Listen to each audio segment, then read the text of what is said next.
केसी लखनपाल जो कि him academy के चेयरमैन हैं वो बातचीत करेंगे। तो लखनपाल जी, आप हमें सबसे पहले ये बताइए कि हिम अकेडमी की शुरुआत कैसे हुई? मैं कॉलेज में पढ़ाता था जी। गवर्नमेंट कॉलेज हमीरपुर में एज लेक्चरर फिजिक्स काम कर रहा था। तो उन दिनों कंपटीशन की तैयारी की तरफ लोगों का ज़्यादा ध्यान जाना शुरू हुआ। तो मैंने सोचा कि इस फील्ड में काम करें, और 93 में मैंने वॉलंटरी रिटायरमेंट लेकर के हिम अकेडमी की स्थापना कर दी। 93 में? 93। तो आपको ये इतना आपने रिस्क लिया, वॉलंटियर रिटायरमेंट ली, तो आपको कितना कॉन्फिडेंस था कि आपका ये जो एम्बिशन है या ड्रीम है ये सक्सेसफुल हो जाएगा? जब मैंने रिटायरमेंट ली उस वक्त मैं काफ़ी कॉन्फिडेंट था कि मैं काफ़ी सक्सेसफुल हो जाऊंगा। लेकिन जब कोचिंग शुरू की तो मेरे को लगा कि हमीरपुर की बजाय अगर कहीं और मैं वही काम करता, जैसे चंडीगढ़ में काम करता, तो बहुत अच्छा होता। धीरे धीरे इंस्टीट्यूट की तरफ मेरा ध्यान और जाना शुरू हुआ, अच्छी टेकअप हुई। लेकिन फिर मैंने सोचा एक स्कूल स्टार्ट करना चाहिए। जी। जब बच्चे हमारे पास पढ़ने आ रहे थे तो मुझे ये महसूस हो रहा था कि स्कूलिंग ठीक नहीं है। जी। तो फिर 98 में हमने him academy public school start कर दिया। तो जो आपने ये पब्लिक स्कूल स्टार्ट किया, ये कौन सी क्लास से कब तक की कोचिंग देता है? इस वक्त तो नर्सरी से 12th तक की क्लासेस हैं। नर्सरी से 12th तक की क्लासेस। लेकिन 98 में जब स्टार्ट किया तो मैंने सिर्फ 11th एंड 12th स्टार्ट की थी। ओके। उसके बाद बाकी क्लासेस ऐड की धीरे धीरे। तो आज 2012 में आपको लगता है कि आप सक्सेसफुल हो गए, जिस ऑब्जेक्टिव से आपने रिटायरमेंट ली थी वहाँ तक पहुँच गए हैं? आज मैं सोचता हूँ कि मैं जितनी अपनी मेरी इच्छा थी उससे भी ज़्यादा सक्सेसफुल हो चुका हूँ। तो अभी आप आगे और इसे कहाँ तक ले जाना चाहते हैं स्कूल? मेरा मेजर इंटरेस्ट सिर्फ स्कूलिंग में है। जी। हमने एक नदौड़ के पास कलेश्वर महादेव के पास जमीन ले रखी है, 175 कनाल। उस पर भी हम एक रेजिडेंशियल स्कूल, एक इंटरनेशनल लेवल का रेजिडेंशियल स्कूल बनाना चाहते हैं। मैं मोस्टली हमारी कंसंट्रेशन केवल स्कूलिंग पर है। जी। तो जिस तरह सर आप कहते हैं कि हमीरपुर में आपको लगा कि एजुकेशन के लिए स्कोप बहुत कम है चंडीगढ़ या बाकी सिटीज़ के कंपेरिजन में, तो अब आपको क्या लगता है कि हमीरपुर में काम जो आपने ये स्टार्ट किया एजुकेशन और ये इंस्टीट्यूशन एकेडमीज, तो क्या ये सही डिसीजन था? बिल्कुल सही डिसीजन था। कुछ साल, 1-2 साल मुझे लगा कि शायद कहीं गलती तो नहीं हुई हो, लेकिन मैं अपने काम में डटा रहा और अब मैं सोचता हूँ कि बिल्कुल गलती नहीं थी। सर, आपने डिफ़िकल्टीज़ का भी सामना किया होगा कुछ, आपको लगता है कि इस लेवल तक पहुँचने के लिए किस तरह से आपको डिफ़िकल्टीज आई और आपने उनको कैसे मीट किया या उनसे किस तरह फाइट किया? मेनली डिफ़िकल्टीज जब शुरू में कोचिंग सेंटर शुरू किया तो फाइनेंशियल डिफ़िकल्टीज ही थी कि इनकम उतनी नहीं हो पा रही थी कि हम अच्छी तरह से मेंटेन कर सकें। लेकिन धीरे धीरे वो भी दूर हो गई और वो जो प्रॉब्लम है मैं महसूस कर रहा था कि शायद मेरे को कोई प्रॉब्लम ना आए, तो वो प्रॉब्लम आई नहीं, लेकिन आभास ही हुआ प्रॉब्लम का, प्रॉब्लम नहीं आई। जी। तो लखनपाल जी, एक आपसे एक चीज़ और हम डिस्कस करना चाहते हैं कि जिस तरह आज की डेट में एजुकेशन सिनेरियो जो है वो एजुकेशन, क्वालिटी एजुकेशन की जगह बिजनेस फोकस हो गया है, बिजनेस ओरिएंटेड इंटरेस्ट हैं लोगों के, और लोग इसे बिजनेस समझ के इस पर इन्वेस्टमेंट कर रहे हैं।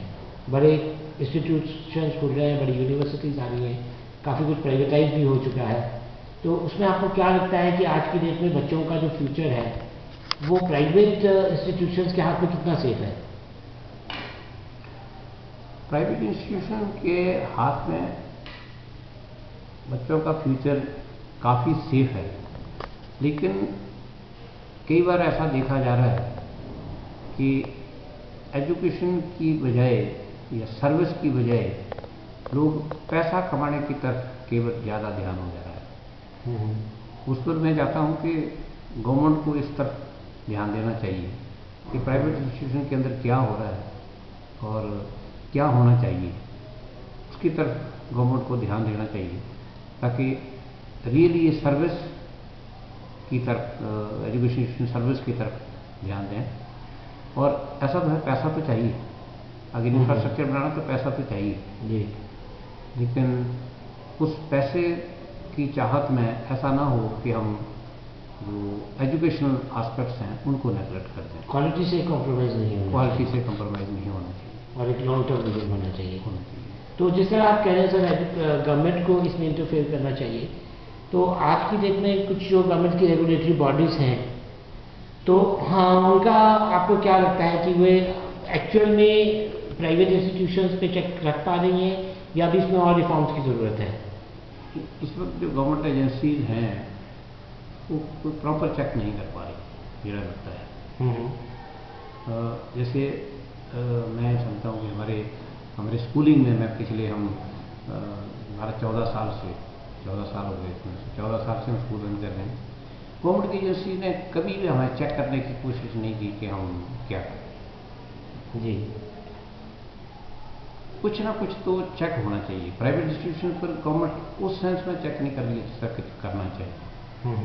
मैं ये समझता हूँ गवर्नमेंट को देखना चाहिए कि हमारे देखना चाहिए आकर कि हम कर क्या रहे हैं।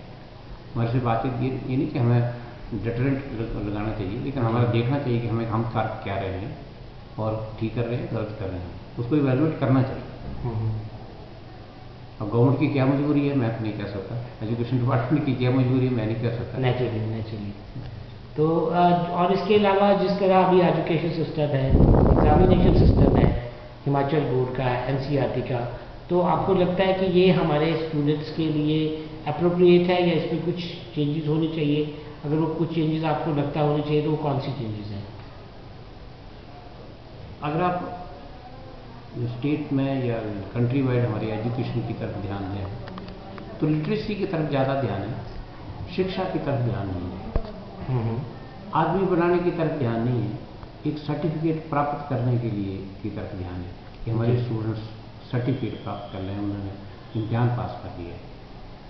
मैं ये समझता हूँ कि जो लेटेस्ट सेंट्रल गवर्नमेंट की तरफ से या स्टेट गवर्नमेंट की तरफ से जो इनोवेशन इंट्रोड्यूस की जा रही हैं उनको अगर हम प्रॉपर्ली इम्प्लीमेंट करें, जैसे कंटिन्यूस कंप्रिहेंसिव इवैल्यूएशन है, जो नया सिस्टम आया कि पहली से 8वीं तक हम फेल नहीं करेंगे, इसको अगर प्रॉपर पर्सपेक्टिव में हम इम्प्लीमेंट करें तो रियली हम लिटरेसी से एजुकेशन की तरफ शिफ्ट हो जाएंगे।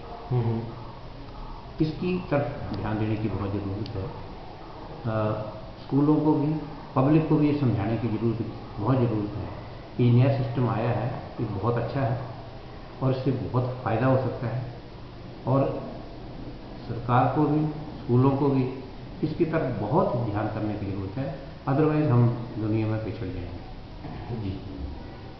दूसरा ये है लखनपाल जी, जिस तरह बच्चे की स्कूलिंग प्राइमरी स्कूल से लेकर के 12th तक रहता है, 12th तक बच्चा स्कूल में पढ़ता है, तो ऐसा कौन सा एज रहता है या कौन सा सेगमेंट है क्लासेस का जिसमें कि आपको लगता है कि बच्चों को एक तरीके से आप मोल्ड कर सकते हैं, उन्हें सही डायरेक्शन दी जा सकती है? तो ये ऐसा कौन सा एज ग्रुप है बच्चों का या क्लासेस का, क्या उसे हम प्राइमरी से कर सकते हैं, या अगर जो बच्चा 5th के बाद आता है कौन से एज ग्रुप में उसको एक ओरिएंटेशन का उसको गाइडेंस दी जा सकती है? जैसे ये राइट टू एजुकेशन एक्ट के अनुसार हमने अभी शुरू किया, तो पहले 8 साल है स्कूलिंग के जी, तो बच्चे को एक डायरेक्शन देने के लिए बहुत ज़रूरी है। और ये नहीं कि प्राइमरी एजुकेशन, 8वीं तक की जो एजुकेशन है उससे बच्चे को एक रास्ते पर डाला जा सकता है, उसके एप्टीट्यूड को डेवलप किया जा सकता है। जब उसकी लाइफ के लिए डायरेक्शन देनी है जी, where should the child go, what should the child do in, वो हमें 9th से 12th तक करना पड़ेगा।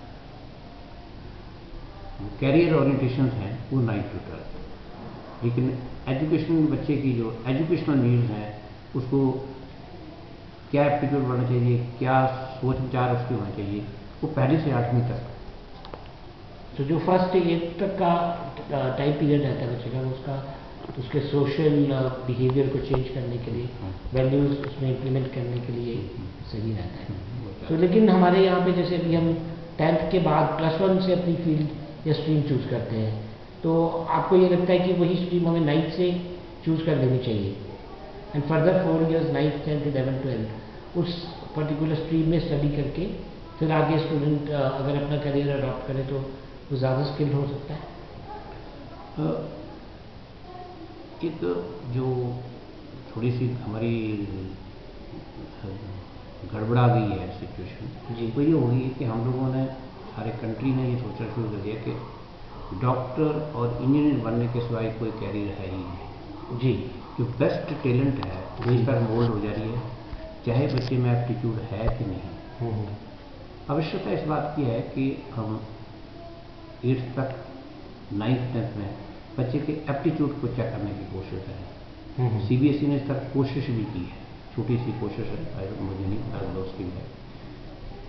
9th 10th में बच्चे का एप्टीट्यूड टेस्ट करके फिर पेरेंट्स को गाइडेंस देनी चाहिए, और 11th 12th में भी बच्चा डिसाइड कर सकता है कि मुझे कहाँ जाना है।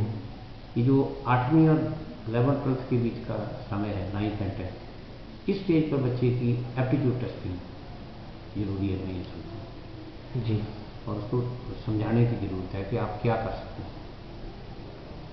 सो अपना एकेडमिक क्वालिफिकेशन देने के अलावा हिम एकेडमी बच्चों के करियर के लिए एडिशनल क्या सपोर्ट देता है? हम बच्चों को यहाँ पर कंपटीशन कोचिंग की साइमल्टेनियसली, कंपटीशन की तैयारी करने के लिए साइमल्टेनियसली कोचिंग देते हैं। जैसे हमारा स्कूल 6 घंटे की बजाय 7 घंटे लगता है, तो 7 जो 1 घंटा एक्स्ट्रा रखा हुआ हमने वो मेनली क्लास 11th 12th के लिए लगा हुआ है। उस केस में हम उनको बच्चों को कंपटीशन की तैयारी करने की इन हाउस ट्रेनिंग देते हैं। वही स्टाफ जो पहले पढ़ाता है वही स्टाफ उनको कोचिंग देता है, ताकि कंपटीशन कम्पिटेटिव एग्जाम, चाहे किसी कम्पिटेटिव तरह का कंपटीशन हो, इंजीनियरिंग हो, मेडिकल हो, जैसे MBA का कोर्स हो या इसका बिजनेस मैनेजमेंट का कोर्स हो, कोई भी कोर्स है उसके लिए कोचिंग हम साइंस में प्रोवाइड करते हैं, ये एडिशनल है। तो ये कोचिंग का एक एडिशनल जो आपने कंसेप्ट स्टार्ट किया है 1 hour का, तो ये आप बच्चों को प्रोवाइड कर रहे हैं। और इस कोचिंग के बाद अगर बच्चे को ये आप +1 +2 में देते हैं तो उसे फर्दर किसी और कंपटीशन में जाने के लिए कोचिंग की जरूरत नहीं है? वो तो बच्चे की असाइनमेंट की जो स्कूलिंग के साथ हम कोचिंग दे रहे हैं वो जितनी एग्जॉस्टिव नहीं हो सकती। ओके। केवल लोग बच्चे चाहते हैं कि अगर पहले साल वो सिलेक्शन फर्स्ट स्टैंड में सिलेक्शन नहीं होते तो they again go for coaching. हमारे कोचिंग इंस्टीट्यूट में भी आते हैं, दूसरे कोचिंग इंस्टीट्यूट में चले जाते हैं, ऐसा कुछ नहीं है, तो there is no limit for coaching. लोग तो ये समझते हैं कि कोचिंग का मतलब तभी होगा जब मैं किसी इंस्टीट्यूट में एंटर कर जाऊँगा, तो इसकी तो गारंटी नहीं की जा सकती कि everybody will be getting into the institute, जो भी उसकी चाहत है उसके, इसकी तो गारंटी नहीं स्कूल का सकता। बिल्कुल। तो मेरे रकम भाभी बहुत बहुत धन्यवाद, आपसे बातचीत करके बहुत अच्छा लगा। धन्यवाद आपका, आप आए और आपने बातचीत की, धन्यवाद।